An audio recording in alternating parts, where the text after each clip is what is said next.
December 30న మనకు ముక్కోటి ఏకాదశి రాబోతుంది. ఇది పరమ పవిత్రమైనది, చాలా శక్తివంతమైన ఏకాదశి. మనకు మంగళవారముతో కూడి వస్తుంది కాబట్టి చిన్న పరిహారం చెయ్యండి. ఖచ్చితంగా ఏంటంటే గనక కొత్త సంవత్సరంలో అండి, అంటే 2026 సంవత్సరం ఉంది కదా, మీరు కూర్చొని తిన్నా తరగని ఆస్తి మీ సొంతం అవుతుందన్నమాట. అలా ధనాన్ని ఆకర్షించుకోవడానికి ఇప్పుడు చెప్పే ఈ పరిహారం చక్కగా ఉపయోగపడుతుంది. ఇది చాలా చాలా శక్తివంతమైన పరిహారం అని చెప్పొచ్చు.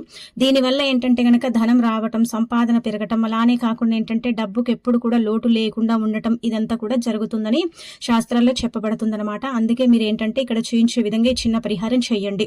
ఏకాదశి అంటే మనం ఏంటంటే గనక ఈ రోజు ఉదయాన్నే లేవటం, ఉపవాసం అంటే నిష్ట నియమాలతో స్వామివారిని పూజించుకోవటం, ఉపవాసం ఉండటం, అలానే కాకుండా ఆలయానికి వెళ్ళటం, ఉత్తర ద్వార దర్శనం చేసుకోవటం, ఇదంతా కూడా మనం చేస్తూ ఉంటాం. ఏకాదశి మంగళవారంతో వచ్చింది కాబట్టి ఈ చిన్న పరిహారం మీ జీవితాన్ని మార్చేస్తుంది. కొత్త సంవత్సరంలో ఏంటంటే గనక మీ సంపాదనను పెంచుతుంది అని చెప్పొచ్చు. అందుకే ఏం చేయండి అంటే గనక ఇక్కడ చూయించి